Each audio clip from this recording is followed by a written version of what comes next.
The ferry takes 22 minutes and you count every one of them.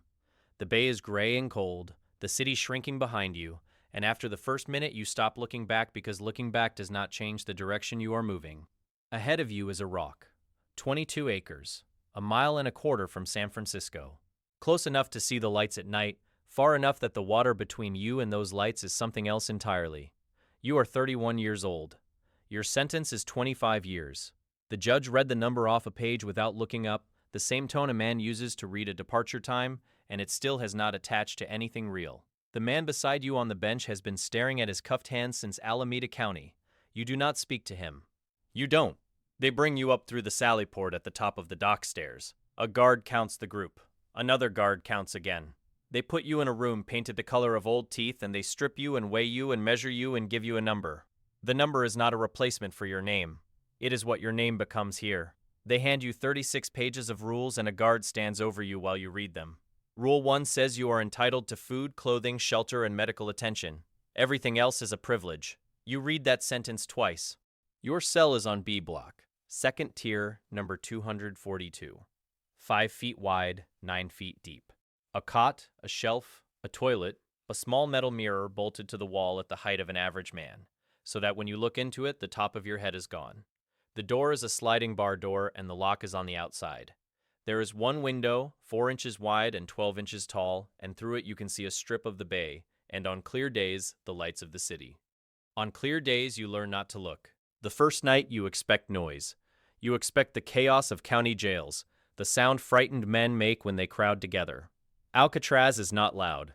Alcatraz is the sound of a building cooling in the dark, metal contracting slowly, 260 men breathing through walls of concrete and steel, and the foghorn outside at intervals that never quite repeat. You lie on the cot and listen. It sounds like a place that has been doing this for a long time, and that will keep doing it after you are no longer in it. A bell rings at 6:30. You fold the blanket. There is a correct way to fold it. Corners aligned exactly, the crease running down the center, and a guard showed you the day before. You get it wrong the first morning. The guard shows you again. You do not get it wrong a second time. Breakfast is at 6:50, and you have 20 minutes and you eat everything on the tray. The food here is better than any jail you have been in, and this is deliberate, because a fed man is easier to manage than a hungry one. The man across from you in the dining hall is named Decker, 7 years in, with a face that has stopped expecting things to be different from what they are. He does not look at you when you sit down. He looks at his tray, and without raising his eyes, he tells you not to speak to the man 3 seats to your left. You do not ask why. You do not look at the man 3 seats to your left. By the end of the first week, you have learned the rest of the geography, which guards can be read and which cannot, which tables carry something that will cost you. The written rules are 36 pages. The unwritten ones take longer, and there is no document for them.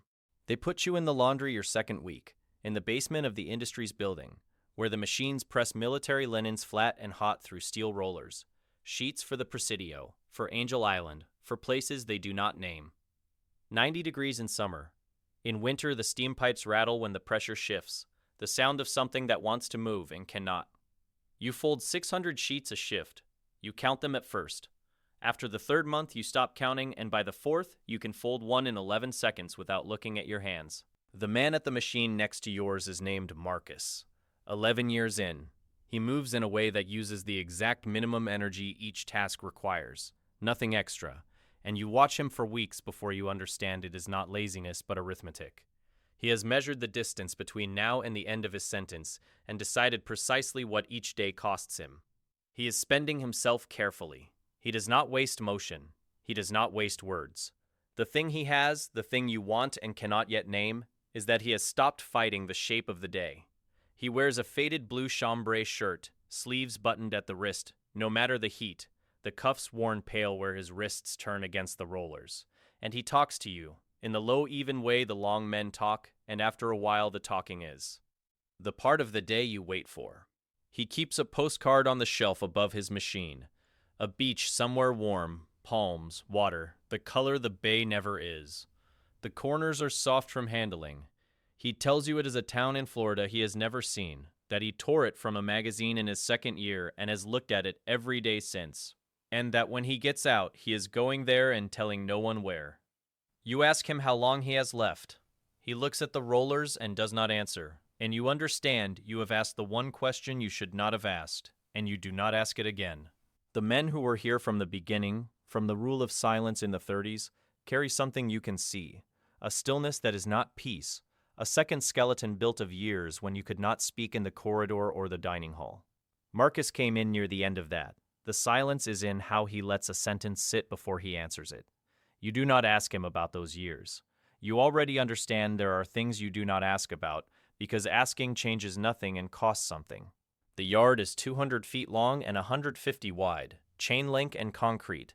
The bay on 3 sides if you face the right way, 1 hour of recreation a day. Some men walk circuits worn faintly into the concrete by their own repetition.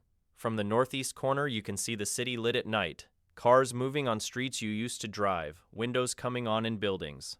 One afternoon Marcus walks the circuit with you and says, without breaking stride, that you stop missing things eventually. You ask him what things. He thinks about it for a full circuit. Everything, he says. Then, no, not everything. Some things you stop missing because they change into something else. He does not tell you what the something else is. You walk another lap in silence, and when the hour ends, he goes. Back inside, and you stand at the gate a moment before you follow. You go to D Block in your 3rd year. Not a strip cell. The strip cells have a floor drain, a solid steel door, no light, no furniture, a slot for food, and Marcus has told you the record for a single stay in one is 19 days, the way he tells you all his numbers, without emphasis, the way a navigator states a depth. You get standard segregation. 29 days, an infraction you do not contest because contesting would cost more than 29 days. No work, no yard, 1 hour a week in a wire cage on the roof where you can see the water and the sky and the mainland that is always exactly 1.25 miles away. 1 book a week. You read each one 3 times, first for the story, second for what you missed, third because there is nothing else. You come out changed in a way you cannot name for months. You go back to B Block. You fold the blanket. The corners align exactly. In May of 1946, something begins on the block below you at 2:14 in the afternoon. Not an alarm, not a maintenance call. Something that matches no category the prison has trained your ears to know. Shouting first, then guns. Then something heavier and slower. They lock you in your cell and you stay locked in for 41 hours while Marines come to the island. A man named Bernard Coy had wedged himself between bars he had spent months secretly bending, gotten into the gun gallery, taken the weapons and the keys. For 41 hours he almost made it. 2 guards died. 2 prisoners died in the aftermath.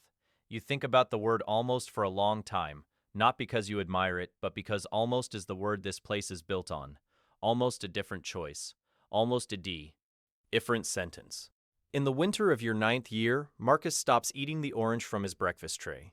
He saves it, palms it, takes it back to his cell. You notice because by now you notice everything about him. One night at the machines, the roller's loud enough to cover it, he tells you that 3 men on B Block have been working on something for more than a year, and that he is the 4th. He does not ask you to come. He watches your face while he does not ask, and you understand the not asking is the asking. And you understand also that you have become the man who measures each motion, who spends himself carefully, who has stopped fighting the shape of the day, and that such a man does not climb into a raft made of raincoats. You say nothing. He nods as though you had answered, because you had. The work is spoon handles sharpened against the concrete, drill motors taken from the laundry vacuums, the same machines you both touch every shift. Ventilation grills widened 1/4 inch at a time behind cardboard painted to look like steel. They build heads out of soap and toilet paper and real hair swept off the barbershop floor. So the night count finds a sleeping man in each bed. The night before, Marcus hands you the postcard across the gap between the machines. If I make it, he says, I will send for it. You take it.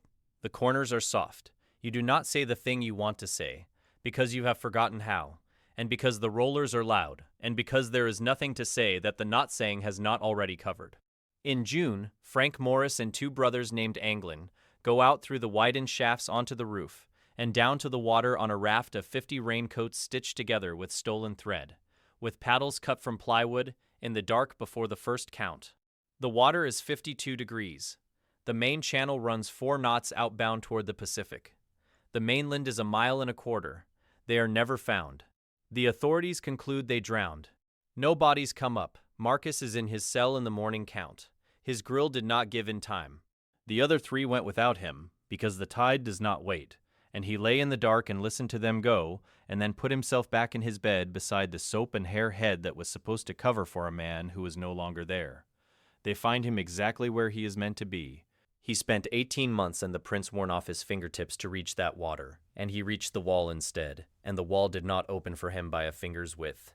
You see him once more, in the yard the morning after, while the search boats are still making long, slow passes over the same gray water. The fog is moving in from the west. Neither of you speaks. He watches the boats the way a man watches something he already knows the end of. When the hour is called, he goes back inside, and you stand at the gate a moment before you follow, and you do not know it is the last time. You think there will be more mornings. There are always more mornings here. That is the entire point of here. The parole board meets you in your 14th year. 3 men behind a table, a file, questions about where you will go and whether you have people. You answer carefully, not dishonestly, with the precision of a man who has learned what things cost. They send you to the corridor for 40 minutes on a wooden bench. You go back in. The man in the center reads from a paper. 60 days. The 60 days are the longest of your sentence, longer than the 29 in D block, longer than the first month, because knowing when a thing ends makes the time between now and then expand in a way you have never lived before. You have never once known when anything would end. You count down from 60 to 0, and it takes longer than all the counting up you ever did. Release morning is March of 1963. They process you out in the same room where they processed you in. Different guard, same walls, same color.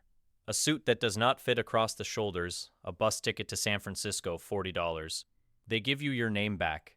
The ferry comes at 9:30, and the city approaches the way it never did from the yard, and you do not know what to do with your hands, so you put them in the pockets of the suit. And in one pocket is the postcard, soft at the corners, a warm beach a man on the rock asked you to keep. 4 days after you leave, the prison closes. 29 years and they shut it for good, and the last men on the island are transferred in the middle of the night to facilities on the mainland, the way they do these things. Marcus among them. He spent 18 months trying to come off that rock by inches, and the government emptied it on its own and drove the rest of them across a bridge in the dark to a cell somewhere inland. And if he had only done what you did, what the careful men do, what you always did, wait and fold the blanket and spend himself slowly and let the place be the shape it was, he would have ridden a bus off the island like a piece of furniture, and the water would never have had its chance to refuse him. He almost waited. Almost is the word the place is built on. He was one widened grill, and 4 days from never having needed to try. You find a room on Turk Street, $8 a week, the window facing a wall, and you are grateful for the wall because you are not ready for too much view at once. The cot is the same width as the one on B block, and you feel something about that you do not examine. There is a clock radio on the shelf and you leave it on at night, not for the music, but for the voices, a signal that other people exist somewhere and are still making sound. Above the cot you pin the postcard, a beach the color the bay never was. A town in Florida you could reach in 3 days on what is left of the bus money. You could go and stand on that sand for the man who memorized it for 11 years and never saw it. You do not go. You do not know how to be a man who goes places now. At night, the foghorn comes in from the bay, fainter than on the island but present, because you have not stopped hearing it. Some frequencies get into you and stay after the source of the sound has moved. You think about Marcus in his new cell wherever it is, whether he hears it too, whether they kept his postcard in a box of confiscated property or threw it in the trash, whether he knows you still have the one he gave you. You think he probably hears it. You think that is what the place does to a man. You think that is what it was always going to do to all of you from the first count to the last. It does not let you out so much as it lets you go. And the difference is the postcard on your wall, and the man it belongs to, and the 1.25 miles of cold water that in the end none of. You ever had to cross because the rock was never the thing that held you? You were. You still are. You fold the blanket every morning in a room where no one is counting. Corners aligned exactly. Crease down the center, and you do not know how to stop.